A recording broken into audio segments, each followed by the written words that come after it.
Hi, everyone. It's Pastor Andy again, coming to you with this midweek message. Before we get started with the midweek message, I just want to remind you, as always, to like our Facebook page, subscribe to our YouTube page, and to share this video with anyone you think might find it meaningful.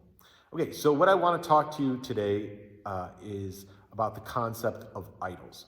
Now, idols is something that most of us don't think about very often, but it's something that affects all of us in one way or another. And an idol can be defined as loving a good thing and making it the ultimate thing. So, taking something that is good in our life, taking something that is a blessing in our life, and making it the ultimate thing. So, if you think about it, we are all surrounded by all these different blessings. We have all these different wonderful things in our life. But if we make that thing the ultimate thing, the most important thing in our life, all of a sudden that good thing can become a destructive thing. So, what are some examples of that? Well, the first example that I have is money, right? Money is a good thing, right? Money is a blessing to us and other people. Someone once wisely said that money is simply a tool to do God's work with, right? But we all know people who have had money in their life go beyond just being a good thing and become the ultimate thing. We all know people who are so obsessed with making wealth, becoming as wealthy as possible, that they ignore family and friends. We all know people who their possessions are so important to them, they do not have the ability to be generous towards others. They just want to keep everything for themselves. And so in that situation, money, which is a good thing, actually becomes a destructive thing to that person and to other people. Other things that can become idols. Again, something that is a good thing that becomes the ultimate thing. Believe it or not, family and friends can become idols, right? Family, again, a wonderful thing, a very, very important thing, a blessing from God, right? If family or specific family members are the ultimate thing in our life, all of a sudden that can leave us feeling very lonely and with a sense of despair. People who have children, right? Children are wonderful things. Children are things and people that we love, right? But all of us know that children grow up, children become adults, and they move on and they move out, right? And so if your kids are the most important thing in your life, the ultimate thing in your life, it has the potential to leave you feeling very lonely. Friends, again, another example. Friends are a good thing. They're a wonderful way to feel supported and loved and cared for. But many people, especially teenagers, it's become so important what their friends think of them, right? How many likes they get, how many people say good things about them.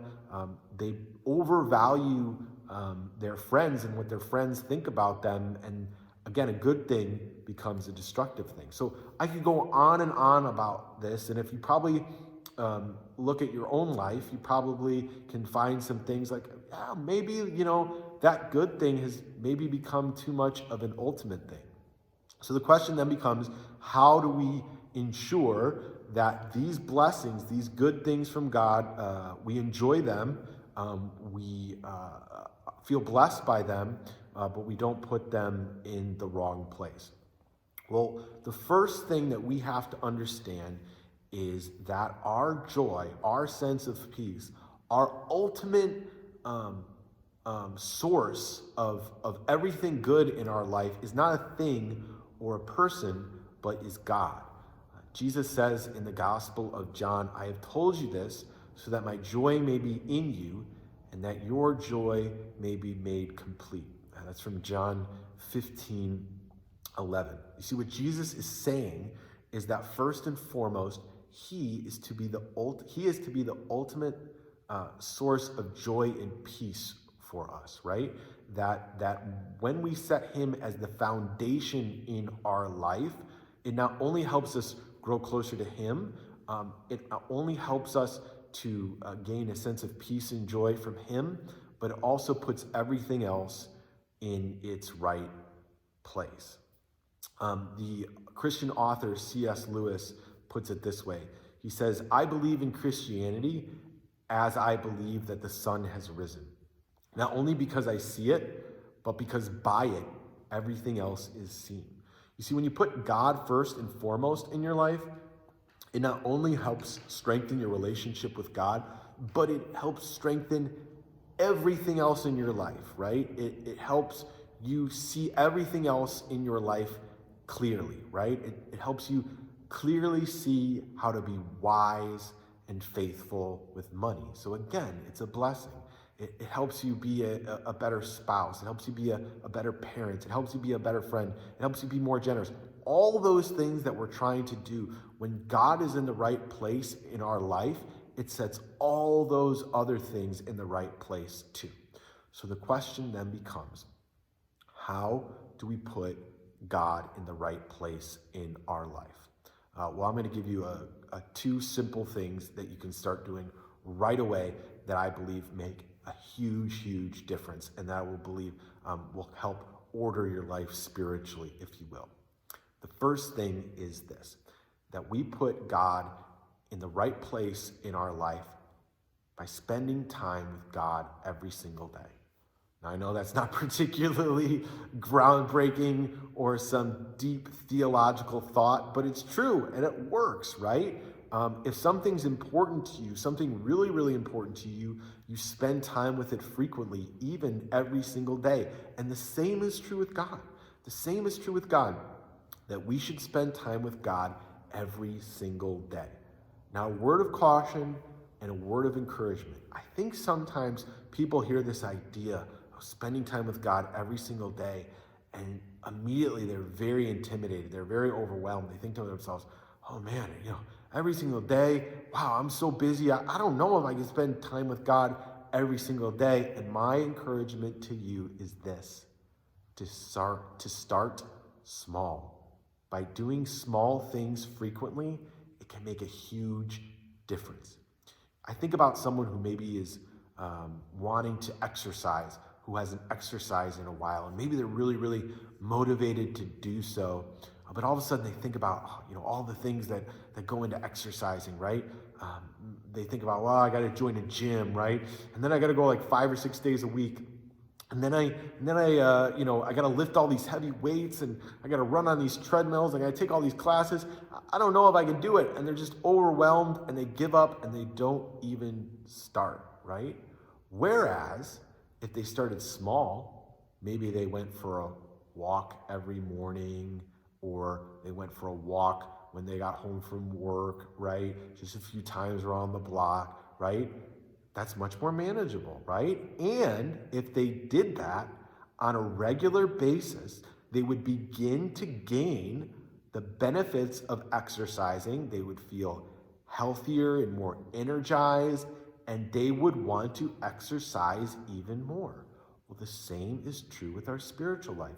If you are feeling overwhelmed, if you are feeling like you don't know where to start, if you don't feel like you have the time to spend with God every single day, start small. And if you start small, you will begin to gain the benefits of your new spiritual walk with God, and you will want to spend more and more time with God.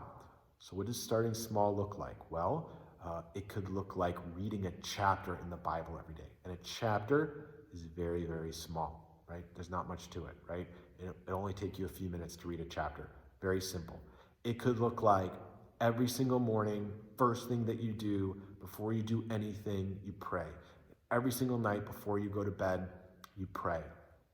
It could be doing something together as a family. It could be perhaps reading a short Bible story. Every single night in our house, we read a very short children's Bible story. We read the regular story, the story that's maybe silly or something like that, and then we read a very short Bible study. But because we do these small things frequently every day, we are growing spiritually as individuals and as family. And so, again, just like exercise, If you're overwhelmed by it, you don't know where to start small. And if you need help in getting started, reach out to me, contact me. I have some wonderful ideas and wonderful resources that I can help you with, and I would love to help you with those things. The second and final thing to putting things in the right place in our life is, as much as possible, try to see things and situations as people as Jesus does. So, one of the mistakes I think we make sometimes in our spiritual life is we kind of reserve God for certain places or certain times of the day. We think, okay, well, God, that's for God. That's for like church, right? When I go to church, that's when I connect with God. Or when I pray, that's when I connect with God. Or when I read my Bible, that's when I connect with God. And those are important, but walking with God means trying to see everything through God. Having everything in the right place in our life means seeing things as Jesus sees them. So the question that you can ask yourself is, what does it mean to parent like Jesus, right? What does it mean to handle money like Jesus? What does it mean to be an employee like Jesus, right? Just very briefly think about that, and acting like, again, not exactly like, because none of us are Jesus, but acting like Jesus helps kind of immediately, by asking that small question, reframe our perspective. When I was in junior high, everybody walked around with a bracelet that said WWJD. What would Jesus do, right? Again, this is something very simple, very easy, that we can ask ourselves at any point in any moment of the day, and immediately, it puts everything in its right place. Because again, we're seeing things not as we see them, or even as other people want us to see them, but as Jesus sees them.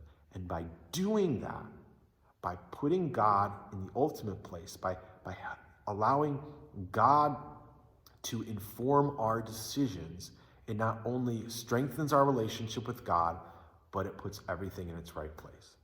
So thank you so much for joining me today for this video. Again, please like our Facebook page, subscribe to our YouTube page, share this video with anyone you think might find it meaningful. And if you need anything at all, and again, if you're looking to grow spiritually and you don't know where to start, please reach out to me, or for anything else. My email is pastor@gracelutheran1.org. Thank you, God bless, and I look forward to connecting with you all soon.